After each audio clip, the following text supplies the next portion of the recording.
Baik, bismillahirrahmanirrahim. Assalamualaikum warahmatullahi wabarakatuh. Pada video pembelajaran ini saya akan memperkenalkan diri. Nama saya Kiftian Hadi Prasetya MPD, dosen di Program Studi Pendidikan Bahasa dan Sastra Indonesia Universitas Balikpapan.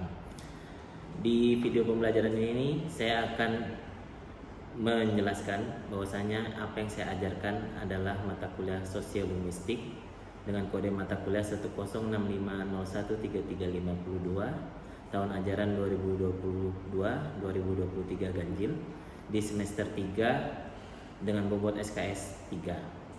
Untuk capaian pembelajaran lulusan mata kuliah sosiolinguistik, saya menerapkan ada 4 aspek sikap, keterampilan umum, keterampilan khusus, dan aspek pengetahuan. Sementara itu, untuk CPMK mata kuliah sosiolinguistik yang saya ampu di semester ini, yang pertama, mampu menunjukkan disiplin dan tanggung jawab dalam menyelesaikan tugas-tugas mata kuliah dan menghargai pendapat orang lain. Selanjutnya, menilai konsep-konsep tentang penggunaan bahasa dan masyarakat dari berbagai kelompok sosial dan daerah untuk melakukan interaksi dalam berbagai situasi dan kaitannya dengan aspek sosiolinguistik. Dan yang ketiga, mampu menggunakan perangkat pendukung untuk membantu melakukan kajian terhadap sosiolinguistik. Sementara itu, deskripsi mata kuliah sosiolinguistik yang saya ampu adalah mata kuliah ini merupakan salah satu mata kuliah bidang kebahasaan yang wajib ditempuh oleh para mahasiswa. Mahasiswa yang setelah menempuh mata kuliah sosiolinguistik diharapkan dapat menerapkan variasi bahasa, kemudian hubungan bahasa dengan konteks sosial, bahasa baku dan non baku dalam masyarakat, pengembangan dan pembinaan bahasa, serta sumbangan terhadap sosiolinguistik di Indonesia. Untuk daftar referensi yang saya gunakan pada mata kuliah sosiolinguistik ini, saya menerapkan keterbaruan dalam referensi, yaitu saya menggunakan beberapa buku untuk sosiolinguistik dan menyematkan riset yang telah saya lakukan untuk pemertahanan bahasa dalam konteks sosiolinguistik. Adapun pembelajaran yang saya tampilkan pada video kali ini adalah pembelajaran ke-14 atau pertemuan ke-14 mengenai vitalitas dan pemertahanan bahasa.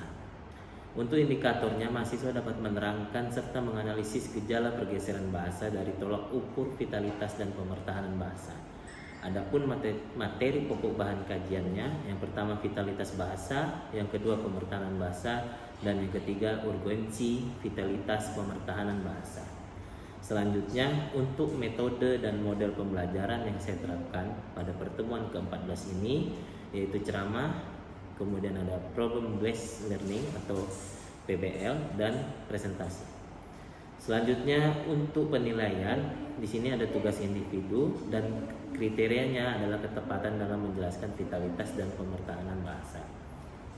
Selanjutnya, untuk bobot penilaian akhir mata kuliah sosiolinguistik ini saya ambil ada 4, yaitu kehadiran yang besarannya 15%, kemudian tugas 20%, dan yang ketiga UTS 30%, yang keempat UAS dengan total 35%. Pada video pembelajaran kali ini, pertama-tama saya selaku dosen pengampu mata kuliah sosiolinguistik memberikan salam, kemudian mengabsen atau mempresensi mahasiswa yang hadir dengan tambahan motivasi yang ditampilkan dan disebutkan oleh mahasiswa. Gunanya saya menanyakan motivasi mahasiswa adalah untuk memberikan gambaran awal bahwasanya setiap hari mahasiswa memerlukan motivasi untuk belajar. Dan itu saya lakukan pada setiap perkuliahan yang saya ampu. Setelah itu saya melakukan diskusi dalam pemaparan materi, kemudian hasil dari diskusi dipresentasikan oleh tiap-tiap kelompok, dan selanjutnya saya lakukan refleksi untuk lebih mendalami materi yang telah disampaikan. Berikut video pembelajaran yang saya lakukan. Assalamualaikum. Waalaikumsalam. Baik, rekan-rekan kelas A tahun 2023-2024 semester 5 yang saat ini dalam kondisi sehat semua kan?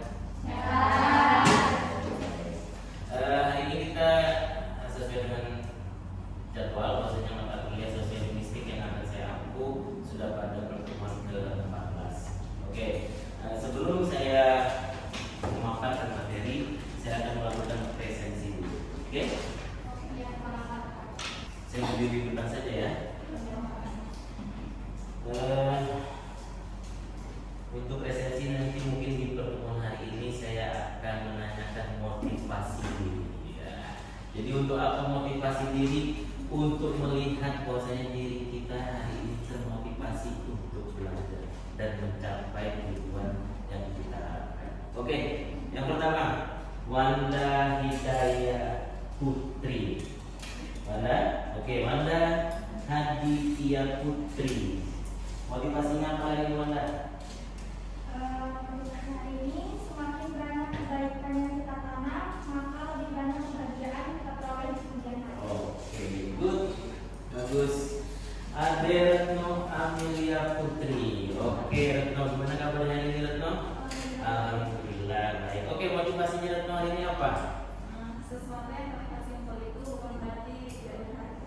Oke, simple tetapi berharga. Bagus. Sajaratun Hayuni. Izin Pak, saudara pun tidak mengikuti perkuliahan hari ini. Oke, terima kasih.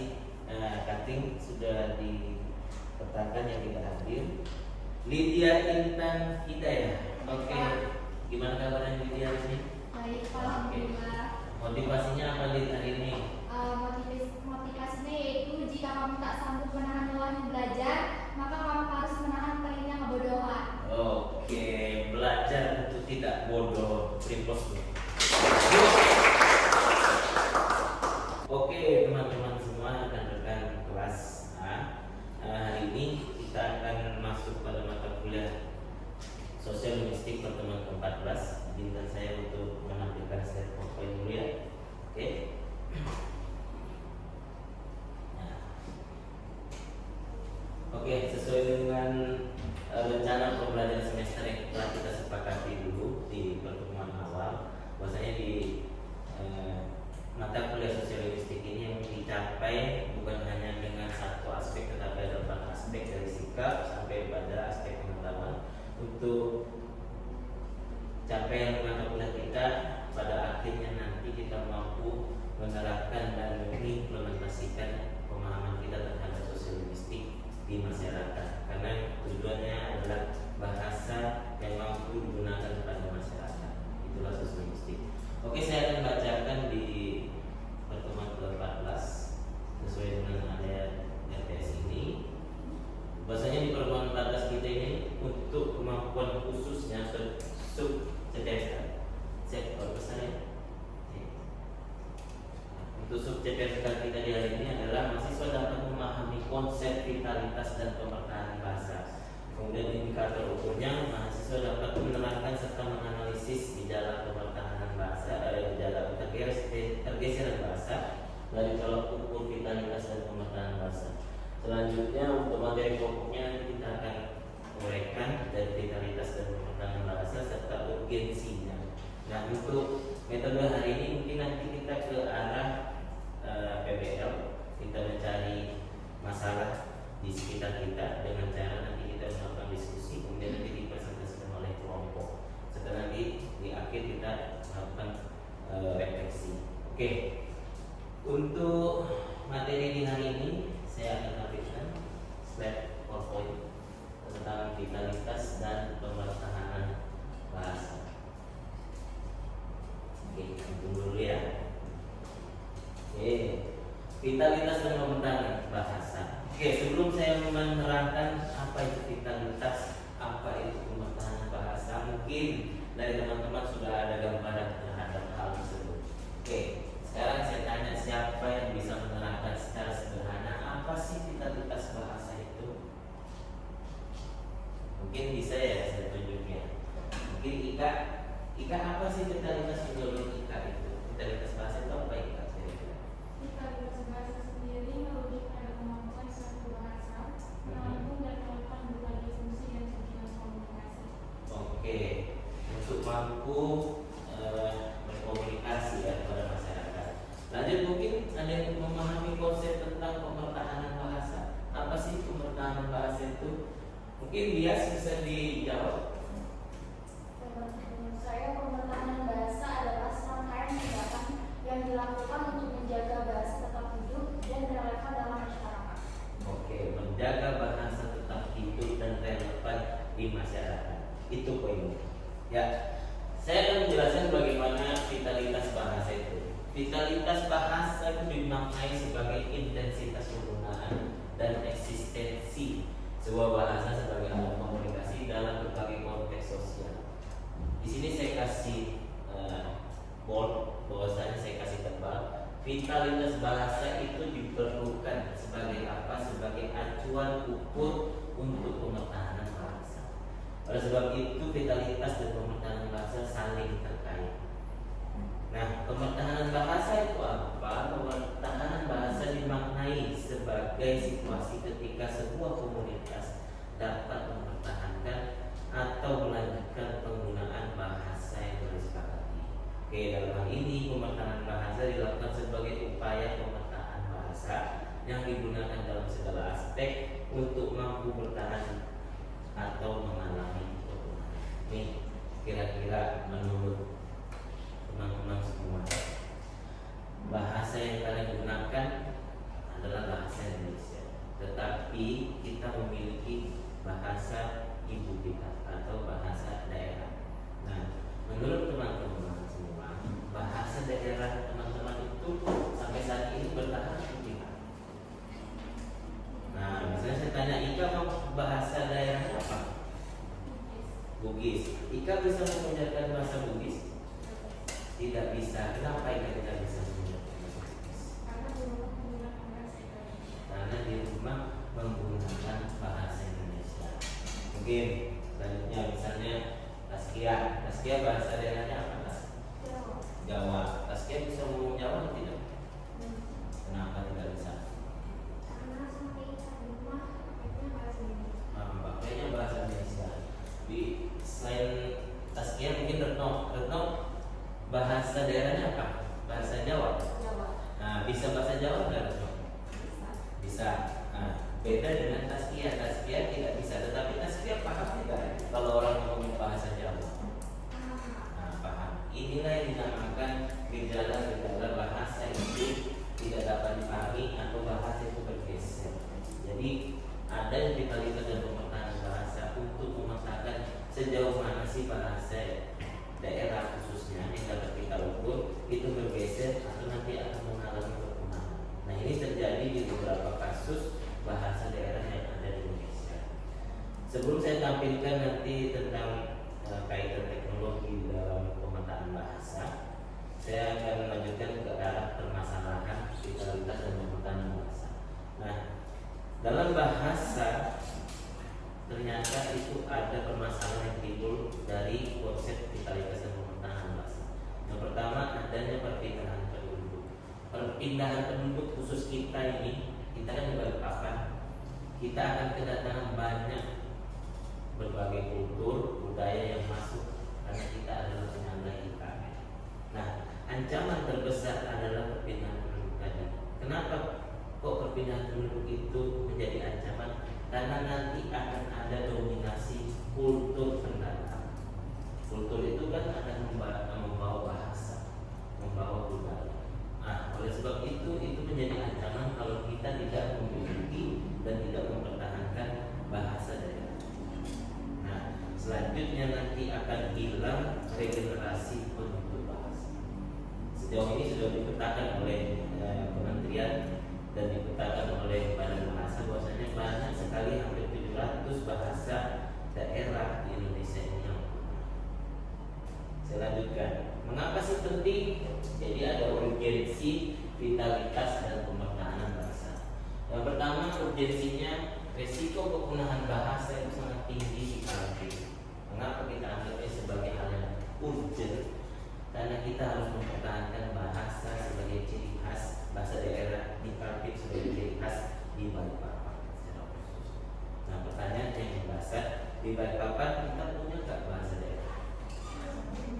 Kalian dulu pas masih sekolah dasar atau sekolah menengah pertama pernah nggak diajarkan tentang bahasa daerah? Tidak. Kenapa? Ini menjadi ancaman bahwasanya bahasa kita ini beresiko untuk punah. Sedangkan di Kaltim, khususnya Balikpapan, bahasa daerah kita yang bisa gunakan ada banyak. Bahasa Kutai, bahasa Dayak Pasir Kulik sebagai bahasa asli di Balikpapan. Oke, perlu perhatian lebih terhadap bahasa daerah. ini yang nantinya mungkin kita dapat riset ke depan, bahwasanya nanti ada perhatian pemerintah terhadap bahasa daerah. Misalnya diberikan pembelajaran pada sekolah-sekolah dasar atau sekolah menengah pertama, dan ini harus masuk pada kurikulum, sehingga nanti diajarkan dari segi struktur tulisnya sampai di ujaran verbal. Yang terakhir nomor 3, adanya rasa minder dalam menggunakan bahasa daerah. Misalnya ini Retno orang Jawa, Retno mau nggak ngomong bahasa Jawa sama teman-teman? Misalnya ngobrol dengan Lydia, mau nggak? Tidak mau, kenapa? Karena Lydia nggak ngerti. Tapi Retno kira-kira kalau ngomong sama Virgika pakai bahasa Jawa mau nggak? Mau, karena ya Virgika ngerti. Virgika sebaliknya, kalau ngobrol dengan Retno mau nggak pakai bahasa Jawa? Nah, kira-kira mau nggak Fir? Nggak mau. Kenapa Fir? Nah, karena nggak mengerti bahasa Jawa. Oke. Saya lanjutkan. Ada indikator vitalitas dan pemertahanan bahasa. Di sini saya tampilkan link, ya. Jadi bisa kita lihat untuk indikator vitalitas dan pemertahanan bahasa. Jadi sebelum saya tampilkan indikator, saya akan menampilkan dulu tentang peta bahasa di Indonesia. Ini saya ambil dari peta bahasa Kemendikbud.go.id. Nanti bisa dilihat oleh teman-teman juga. Ya, ini untuk bahasa dan peta bahasa di Indonesia. Dapat diakses di peta bahasa Kemendikbud.go.id. Teman-teman bisa mengaksesnya di web. Oke. Jadi banyak sekali bahasa yang dipetakan oleh Badan Bahasa kita. Nah, yang kita bisa lihat di sini langsung ke data per provinsi, bahwasanya bahasa di Kalimantan Timur itu seberapa banyak sih Pak? Nah, ini data kita lihat di sini. Bahasa di provinsi Kalimantan Timur terdeteksi 16 bahasa.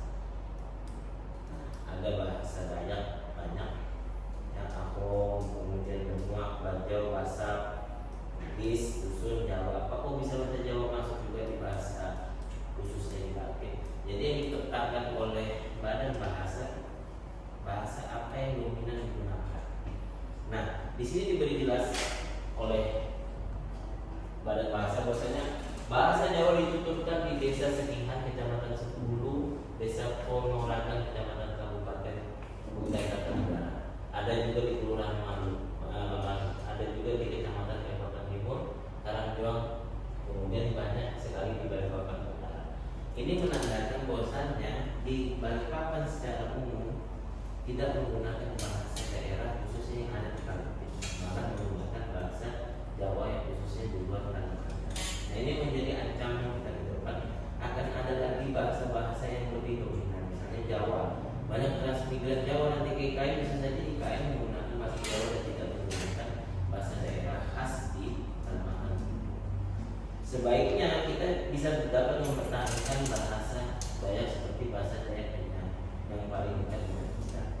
Nah, ini juga pernah saya lakukan di riset saya sebagai referensi, bahwasanya bahasa Dayak Kenyang itu hampir mengalami pergeseran dan perkembangan bahasa. Ini pernah saya riset, ini langsung saya ambil dari Google Scholar saya, bahwasanya pemertahanan bahasa Dayak Kenyang di Kota Samarinda itu pernah saya riset dan mengalami pergeseran bila generasinya atau generasi kita tidak menggunakan.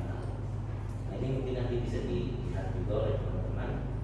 Jadi ini riset saya pada tahun 2020 tentang pemertahanan bahasa Dayak di Dayak Kenyang di Kota Samarinda. Nah, indikatornya saya akan tampilkan indikator tentang vitalitas dan pemertahanan bahasa. Oke. Untuk indikator vitalitas dan pemertahanan bahasa, kita buka dulu dari indikator vitalitas bahasa. Ini saya ambil dari UNESCO. Jadi kalau untuk UNESCO atau skala UNESCO dipakai untuk mengukur vitalitas bahasa. Yang pertama ada transmisi bahasa tergenerasi, jumlah penutur yang besar, perbandingan penutur dengan jumlah penduduk, sampai pada nantinya peran, sikap, komunitas, dan jumlah kualitas dokumentasi bahasa. Saya akan memberikan sebuah studi kasus. Jadi saya minta dan saya instruksikan bahwasanya kelas dapat membuat kelompok diskusi dan kita mengamati pergeseran bahasa di sekitar kita. Oke, karena waktu kita cukup panjang, mungkin tidak bisa diskusi dalam 45 menit. Kita atur nanti apa bentuknya menjadi untuk berdiskusi dengan kita. Oke, kemudian yang kedua berikan analisis terhadap gejala yang timbul, dan yang ketiga berikan solusi terhadap pelaksanaannya. Oke, sekarang kita buat kelompok dan kita lakukan diskusi. Oke, dalam kelas kita sudah melakukan diskusi kelompok, dan mungkin sebelum kita masuk ke pembahasan tentang diskusinya masing-masing yang sudah dilakukan, kita melakukan penyegaran dulu. Oke, sekarang bisa tangannya mengikuti saya semua. Oke, kita gosok-gosok dulu. Kita gosok-gosoknya sih. Ayo, kita penyegaran dulu. Gosok-gosok. Oke, rumput warnanya apa? Hijau. Lumut warnanya? Hijau. Baju Lydia warnanya? Hijau. Lebih lagi, rumput warnanya? Daun warnanya? Sapi makannya? Oke, masih serius ya. Oke, coklat warnanya? Kelapa tua warnanya? Jubah berto warnanya?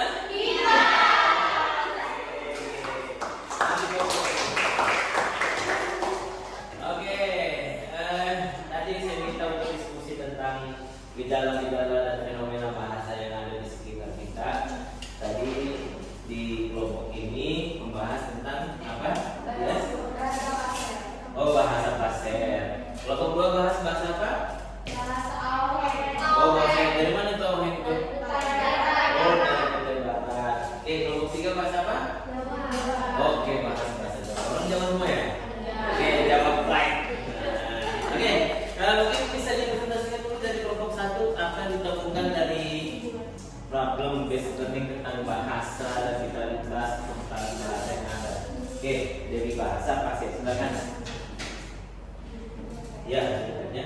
Jadi dari diskusi hasil studi kasus kelompok kami dapat menyimpulkan permasalahan vitalitas dan pembertahanan bahasa di Kalimantan Timur, yaitu salah satunya adalah bahasa pasir. Yaitu bahasa pasir adalah menjadi salah satu daerah yang ada sambungan di provinsi Kalimantan Timur. Dan pemindahan ibu kota negara Indonesia ke Kalimantan Timur itu sangat berdampak kepada bahasa pasir dan mungkin menyebabkan sambungan juga. Dan beberapa faktor dari indikatornya yaitu yang pertama, banyak masyarakat pasir merasa malu berbicara dalam berbahasa pasir. Pemandangan sangat kontras di Kabupaten Pasir ketika beberapa warga dari suku lain seperti Banjar, Jawa, Bugis yang berkomunikasi dalam bahasa daerah mereka. Sementara sebagian masyarakat pasir malah menggunakan bahasa Indonesia. Nah, yang kedua dari faktor keluarga. Anak-anak tidak dibiasakan menggunakan bahasa pasir. Banyak anak usia remaja yang mengaku orang tua sampai kakek nenek mereka asli pasir, namun dengan bangga mengatakan bahwa mereka tidak pandai berbahasa pasir. Dan ini juga masuk dalam faktor pergaulan. Demikian dari hasil studi kasus kelompok kami. Terus, jadi kelompok satu menguraikan tentang vitalitas dan pemerintahan di bahasa pasir. Dari kelompok dua, Sisi Marcelina, silakan. Baik, tadi kelompok kami mendiskusikan bahasa Dayak Awahen dari Kutai Barat. Jadi secara singkat hasil diskusi kami itu yang pertama pada poin transmisi bahasa antar generasinya itu dialihkan atau diturunkan dari generasi sebelumnya ke generasi berikutnya melalui pembelajaran di sekolah dan acara adat yang dilakukan oleh masyarakat setempat seperti tarian-tarian daerah dan perayaan panen serta Acara ya? ya seperti upacara. Kemudian yang kedua itu jumlah penutur bahasa. Jumlah penutur bahasa Dayak Awahen di Kutai Barat cukup banyak dan masih terjaga, bisa dikatakan juga tidak punah. Kemudian ada kebijakan bahasa dari pemerintah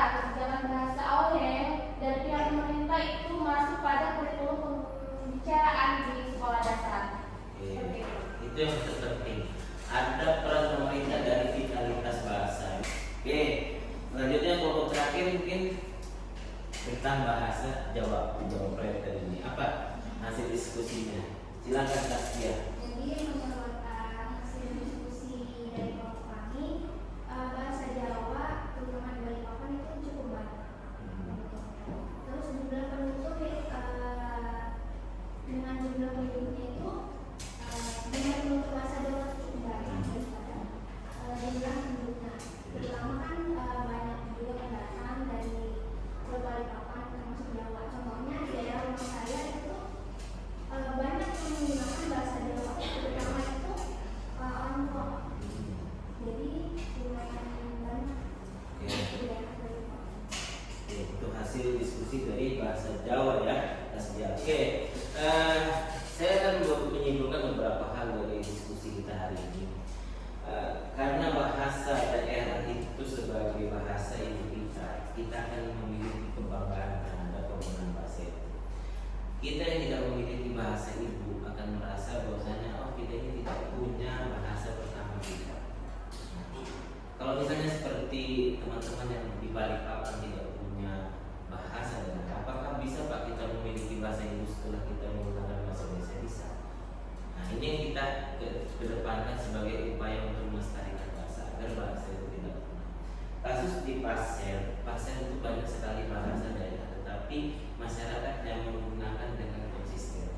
Ada yang dia bahasa dusun, penutur dusun, bahasa Dayak dusun itu asli di daerah Pasir pinggiran maupun Kalimantan Selatan. Pasir digunakan di bahasa Pasirnya. Nah, jadi ada 3 bahasa yang digunakan oleh penutur di sana, dan mereka bisa menempatkan dirinya saat dia berbicara dengan rekan bahasa dusunnya, bahasa Dayak dusunnya. Ada juga menggunakan bahasa Pasir yang dominan di sana, dan juga menggunakan bahasa Indonesia di sana. Nah, kepentingan ini dari indikator pemetaan bahasa dari faktor keluarga, pergaulan, intensitas komunikasi, kegiatan dan keinginan, ini yang harus kita terapkan dalam aspek berbahasa, apalagi bahasa daerah kita. Nanti di bahasa Jawa mungkin kedepannya bisa menjadi bahasa yang ada di Kaltim kalau generasinya diturunkan secara terus-menerus. Tetapi bila bahasa Jawa yang digunakan tadi di kasusnya kelompok 3 hanya di ranah keluarga, tidak ada di sistem tertulisnya, maka dia hanya akan bertahan pada posisi itu. Di Pasir dia akan bertahan terus-menerus karena dia diajarkan di pembelajaran sekolah dasar. Sama seperti Auheng dengan bahasa Bernok tadi yang selalu dimasukkan pada pembelajaran dari sekolah. Nah, ini bentuk refleksi kita bersama agar nanti ke depannya kita lebih peduli dengan bahasa. Dan sehingga di akhir slide PowerPoint saya berikan refleksi bahwasanya bahasa untuk vitalitas dan pemertahanan bahasa, bentuk refleksi kita adalah peduli, lindungi, lestarikan. Bila ada kepedulian dari kita terhadap bahasa, maka kita harus melindungi bahasa kita. Kemudian yang terakhir kita harus lestarikan dengan menggunakan tadi di bahasa Dayak Kutai Barat, dilestarikannya dalam bentuk upacara adat, upacara tari-tarian untuk misalnya panen dan sebagainya. Ini sangat penting. Nah, kedepannya Pasir dan bahasa-bahasa lain itu juga harus memiliki kegiatan untuk proses pelestarian bahasa. Oke, ada pertanyaan lagi sebelum saya akhiri? Cukup ya? Oke, terima kasih atas atensinya di hari ini. Sekian pertemuan kita di pertemuan 14